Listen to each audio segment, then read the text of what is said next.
안녕하세요. 김비트의 코인 생존기입니다. 데일리 영상 시작합니다.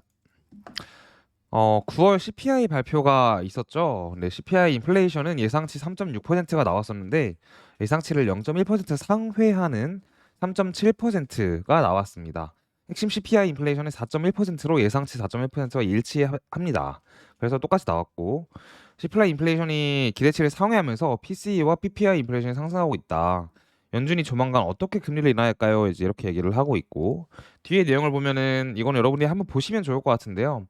인플레이션 궁금해하시는 분들 보면 자동차 보험 인플레이션이라고 해서 뭐 이런 게 있고 자동차 수리 인플레이션이라고 해서 이런 게 있고 교통 인플레이션이 있고 임대료, 주택 소유자, 뭐 육류 및 가금류에서 여러 가지 항목별로 좀 나눈 거예요.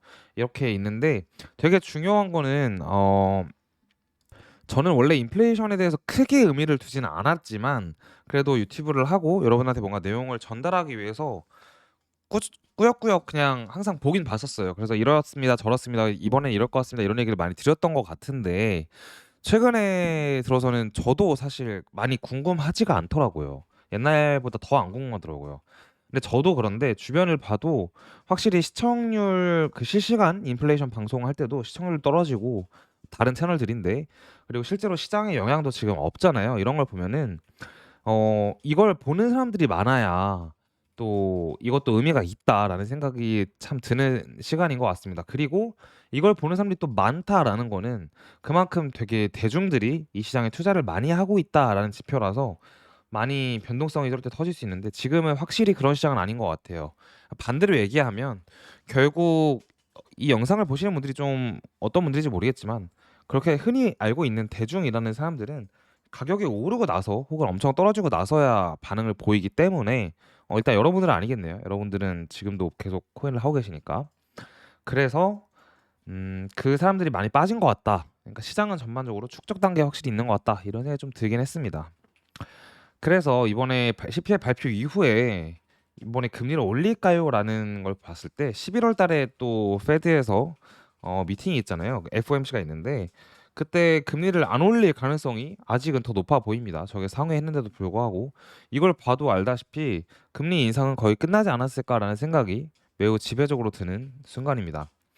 그리고 비트코인에 대한 구글 검색량이 2020년 수준 돌아왔다라는 건데 이게 기가 막히게 잘 맞아요.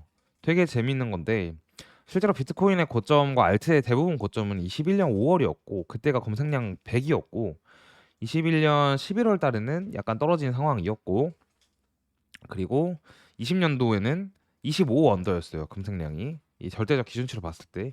근데 지금도 25 언더입니다.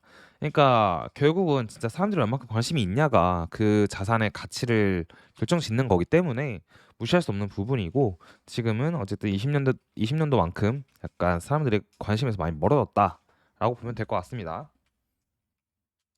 이거는 지금 해외에서 계속 돌고 있는 얘기인데 금요일 오늘이죠. 오늘 SEC가 현물 비트코인 ETF를 거부할 타당한 주장을 찾지 못한다면 그러니까 그레이스케일과의 재판에서 그레이스케일의 승리 쪽에 판결이 났고 법원이 힘을 승리의 그 뭐냐 팔을 들어줬죠. 손을 들어줬는데 SEC가 항소를 이제 할 거라고 생각을 하고 있어요. 대부분 그 항소 기한이 오늘까지고 오늘 항소를 신청하지 않는다면 그들이 이 결정을 항하지 않는다면 이는 모든 현물 비트코인 ETF가 거의 보장된 채로 받아들여질 것임을 의미한다라고 얘기를 하는데 그래서 혹자는 이런 얘기를 해요.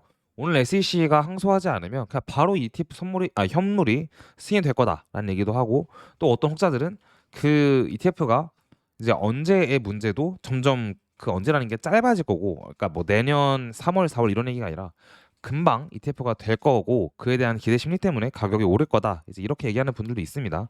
이거는 사실 진짜 미국인도 아니고 미국에서도 딥하게 이 분야에 대해서 계속 지속적으로 팔로우하는 분들만 정확히 아는 내용인 것 같아요. 근데 어쨌든 SEC가 항소를 하지 않는다면 비트코인 ETF가 금방 될 것 같다라는 쪽이 정설인 것 같습니다. 이번 금요일 오늘은 SEC가 그레이스케일 현물 ETF에 대한 항소 마감일입니다. 그들이 법원에서 이 결정에 항소하지 않는다면 이는 그들이 현물 비트코인 ETF를 거부할 수 있는 옵션이 없다는 것을 의미하며 그들은 이를 모두 받아들여야 한다는 것을 의미한다. 동시에 GBTC 프리미엄 격차를 빠르게 줄여두고 있다. 지금 근데 항소를 약간 안 할 것 같다는 느낌이 개인적으로는 살짝 드는데 이거는 그냥 제 개인적인 생각이에요. 지금 보시면 이 GBTC 프리미엄이라는 게 GBTC가 그레이스케일이 만든 상품이고 이 신탁 상품이 SEC랑 법적 분쟁에 이제 그 ETF로 가면서 ETF로 전환하면서 법적 분쟁이 있었고 그때 GBTC의 프리미엄이 항상 있었는데 지금 마이너스 역 프리미엄이에요. 빨간색이라는 거는 프리미엄은 초록색으로 찍히겠죠. 그래서 역프였는데 이게 줄어들고 있다는 거는 결국 ETF가 금방 점점 될 거라는 기대치가 올라가고 있다는 반증임과 동시에 어제 오늘 보면은 거의 2000비트씩 계속 언노운 지갑, 그러니까 모르는 지갑에서 코인베이스로 비트가 계속 쏴졌단 말이에요. 근데 보통 같으면 이제 매도에 대한 압력으로 생각할 수도 있는데 지금은 약간 생각이 다른 게 결국 ETF가 되고 나면은 그 ETF 계약 감시자가 코인베이스가 지정이 되어 있어서 코인베이스의 비트를 들고 있어야 돼요, 다들. 그래서 커스터디나 뭐 이런 쪽으로 때문이라도 코인베이스로 비트를 넣지 않았을까. 그러니까 ETF가 금방 될 거라는 생각이 좀 들어서 그러지 않을까라는 생각이 들었습니다. 이거는 뭐 그냥 제 생각인데 그럴 수 있다는 거죠. 자, 그리고 마이클 세일러는 현물 비트코인 ETF가 비트코인 가격이 10배에서 100배가 될 거라고 말한다라고 하는데 그럼 비트코인이 27만 달러에서 270만 달러다.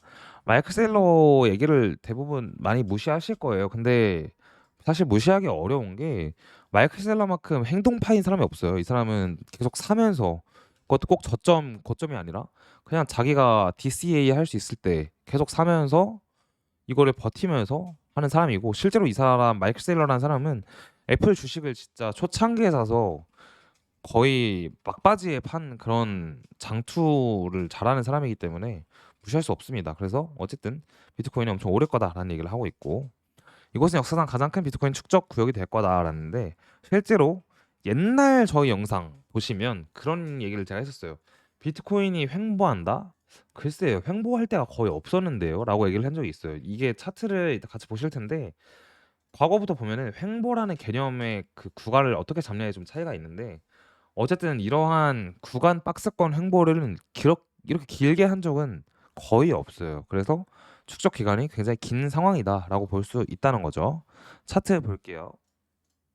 자, 바이낸스 기준으로 봤을 때 월봉이에요. 월봉인데 횡보를 했다라고 할 수 있는 구간은 사실상 뭐 한 요만큼, 그러니까 2달, 길어봤자 2달, 아니면 요만큼 3달, 3-4달 정도 있었던 것 같은데 올해는 가격적 박스를 보자면 2월 달부터 지금까지가 가격이 31,000에서 2만 초반, 24,000까지의 박스를 계속 횡보하고 있다라고도 할 수 있거든요.